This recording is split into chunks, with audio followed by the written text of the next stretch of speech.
I was mistaken for a member of the cleaning staff at the reception of my son's law school. An arrogant man humiliated me in front of everyone, ordering me to enter through the kitchen. What he didn't know was that I have been a federal judge for 23 years. And the best part? My son's girlfriend is his daughter. Let me tell you how the story ended. Before continuing, I need to explain why this situation was so surreal. I spent 30 years studying, working, judging cases that changed lives. I sat in the highest chair of courts that decide destinies, and there I was, being pushed toward the kitchen, as if I didn't belong in that place. But calm down, because this story has 3 moments you need to understand before the ending. And each one of them made me rethink how I would deal with that situation. I'll start at the beginning, because if I don't tell it properly, you won't believe what happened later. My son Lucas has always been my pride. Since he was little, he saw me working late, reading case files, preparing opinions for trials. He grew up seeing that success comes from effort, not privilege. When he placed first in the law school entrance exam, I cried for hours, not out of sadness, but out of pride. The freshman reception was a traditional event. Parents, students, professors, all gathered to celebrate a new journey. Lucas asked me to go simply, without drawing attention. He never liked me using my position. I wore casual clothes, nothing that indicated who I was. That day was about him, not about me. I arrived a little late, because I had a hearing that ran long. The event had already started. That's when everything changed. A staff member stopped me at the door and said I couldn't enter through there, that the entrance was only for guests. I explained that I was the mother of a freshman, but she insisted. Before I could show my invitation, a tall man in an expensive suit and a gold watch approached. He had that air of someone who thinks he owns the world. He looked me up and down with a contempt I had only seen in arrogant defendants, and said loudly, for everyone to hear, "Keep this cleaning lady away from here." I froze, not from embarrassment, but from surprise. In 23 years of my career, I had faced dangerous criminals and corrupt businessmen, but no one had ever treated me as if I were invisible, as if I didn't deserve to be there. I took a deep breath and thought about my options. First option, show my official ID right there.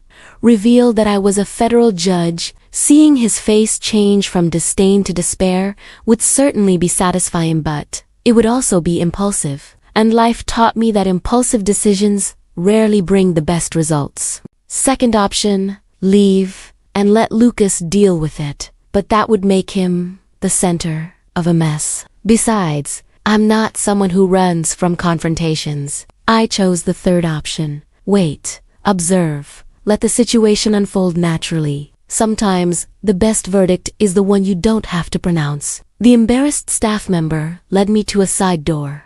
I didn't protest. I followed silently, storing every detail in my memory. The man's name on his badge, Renato Figueiredo. The way he smiled, satisfied, as he saw me being led away. The way he returned to the group of wealthy parents. I entered through the back, passed through the actual kitchen, and found a door that led to the main hall. That's when I saw my son. Lucas was talking animatedly with a dark-haired girl, his girlfriend, Mariana, whom I didn't yet know in person, only from photos and video calls. When Lucas saw me, his face lit up. He came to hug me and introduced me to Mariana. My heart raced. Something deep in my mind already suspected what was coming. Mariana pointed to a couple on the other side of the room, and I immediately recognized the man in the expensive suit. Renato Figueiredo was the father of my son's girlfriend. The universe has a peculiar sense of humor. Mariana took us over to them. Dad, Mom, this is Lucas's mother. Renato's wife greeted me politely, but Renato turned white as paper. He recognized me instantly. For a second, I thought he might faint. He opened his mouth, closed it, opened it again like a fish out of water. I extended my hand and said calmly, "Nice to meet you, Renato. We've already crossed paths earlier today, haven't we?" but I don't think we had time to introduce ourselves properly. Renato tried to cover it up, forced a laugh, said something about not remembering, but I saw the sweat on his forehead. I saw his hands trembling. I decided it wasn't time to reveal everything. Not there, not then. This story still had much more to unfold. The conversation continued awkwardly. Renato could barely look me in the eye. His wife Claudia noticed something was wrong, but said nothing too polite to confront or too used to ignoring her husband's problems. I knew that dynamic well. Mariana and Lucas were so happy they didn't notice or chose not to notice. Love blinds us to the flaws of those around us, and I wasn't going to ruin that moment. The first part of this story ended with a dinner invitation at their house the following Saturday. I spent the week thinking about what to do. Part of me wanted to forget everything. Lucas was happy. Mariana seemed like a good girl. Why create trouble? But another part of me, the part that spent decades fighting for justice, couldn't simply ignore it. That man had publicly humiliated me. And if he did that to strangers, what did he do to those who couldn't defend themselves? To employees, to workers, to his own family. I decided that before the dinner, I needed to know more about Renato Figueroa, not using my position, but through public information that anyone could access. What I found turned my stomach. Renato owned a retail chain, successful in business, but the records told another story. Dozens of lawsuits for workplace harassment, employees fired without cause. All cases resolved through settlements and confidentiality clauses. Renato wasn't just arrogant, he was a pattern. A man who spent his life stepping on others because he could, because he had money to buy silence. And now he was about to enter my family. That changed everything. Saturday arrived. Lucas and I went together to the Figueroa Homa mansion on the outskirts of the city, with golden gates and immaculate gardens. Mariana greeted us smiling. Her mother was in the kitchen, and Renato was in the living room with a glass of whiskey, clearly already drinking for some time. When he saw me, his glass trembled in his hand, but he was more prepared. He greeted me with a forced smile, offered me a drink, tried to be pleasant. I accepted juice and sat on the sofa as if nothing had happened because I was still waiting, observing, collecting information. Dinner began civilly. The food was excellent. Conversation flowed over safe topics. Lucas talked about his dream of working in environmental law. Mariana wanted to be a prosecutor. Renato made a comment. Prosecutors don't really make money. The silence that followed was deafening. Mariana lowered her eyes. Claudia pretended not to hear. Lucas looked at me, asking for help. I decided it was time to play my card. I asked Renato about his business. He puffed up with pride. 500 employees, $1 million revenue, the largest chain in the region. Then I casually asked, "And how is your relationship with your employees? You must know many of them personally." His smile froze. For a second, I saw fear in his eyes. Same fear I saw in defendants when they realized I knew more than they thought. But he recovered. They're like family. I smiled and changed the subject. The seed was planted. The rest of the dinner passed without incident. Mariana and Lucas said goodbye with kisses. Claudia gave me a sincere hug. Renato kept his distance. Lucas asked if I liked them. About Renato, I remained silent. A week later came the second crucial moment. Mariana called Lucas crying. Her parents were fighting badly. She had never seen her father so angry. Lucas rushed to her house. When he returned, he was pale. What he told me made me realize the seriousness of the situation. Renato had discovered who I was. Perhaps he had looked up my name. When he told Claudia about the incident at the university, she became furious, not because of me, but because it wasn't the first time. Claudia opened a chest of stories she had kept for years.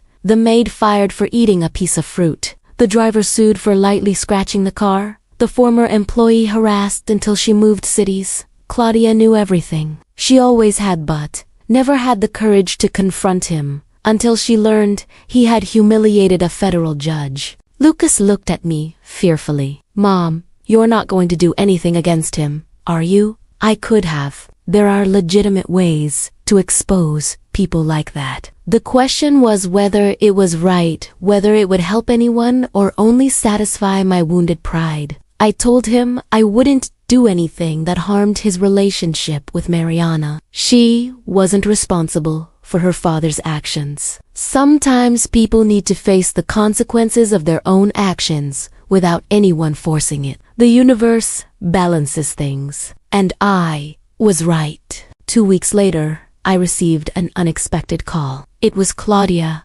Her voice was firm, but tense underneath. She wanted to meet alone. We agreed on a cafe downtown. When she arrived, I could see she had cried Risan Labat. I also saw something else. Determination. Claudia went straight to the point. She apologized for Renato's behavior, said she was ashamed, and then said something that surprised me. She was thinking about separating. After 25 years, she couldn't pretend anymore that she didn't see who her husband really was. I listened in silence.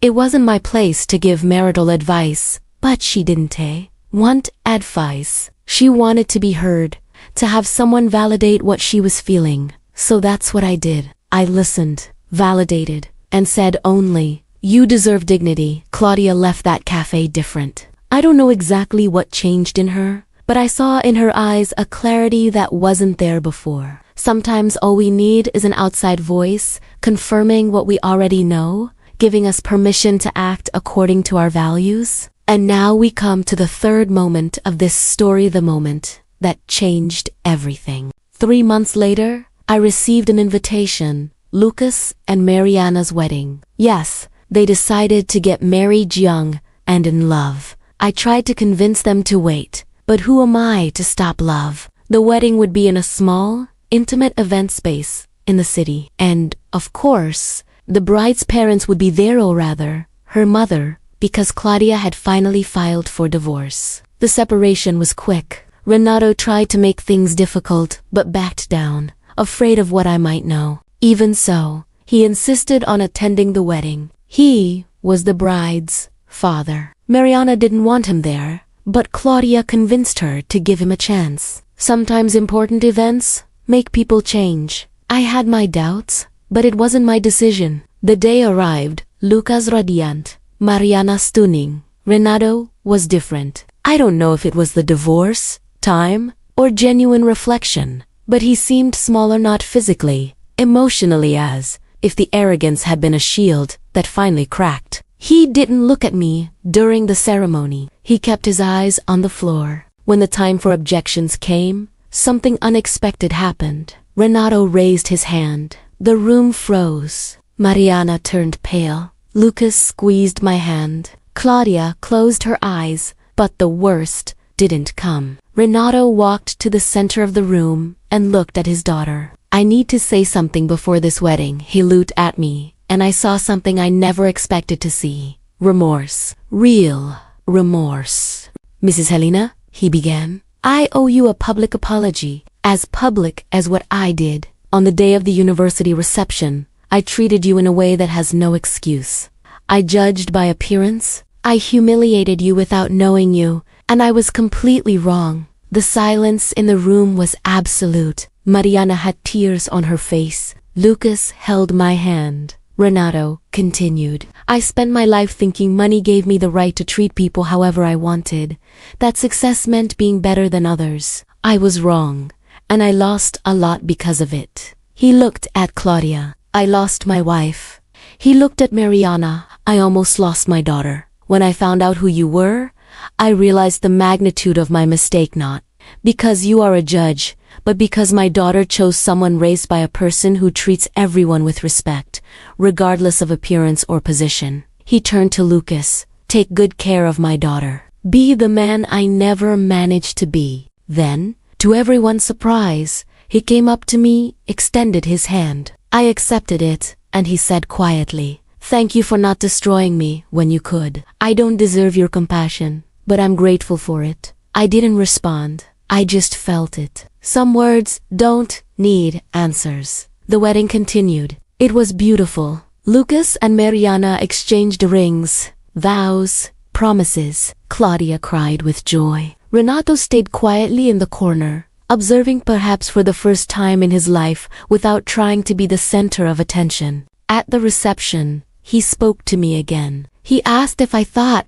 people could really change. I answered honestly, yes, people can change, but real change doesn't happen because someone apologizes in public. It happens in small daily actions, in how you treat the waiter, the doorman, in the humility of recognizing that no one is better than anyone else because of a title or money. He listened in silence, and I saw that perhaps he was finally paying attention. 2 years later, I can say that Renato has changed, not completely. People don't transform overnight, but he tries. He re-established communication with his ex-wife. He is present in his daughter's life. He treats his employees with more respect. Every time we meet, he treats me with an almost excessive consideration, as if trying to compensate for that first encounter. Sometimes, people ask if I regret not revealing who I was that day, not humiliating him in front of everyone. The answer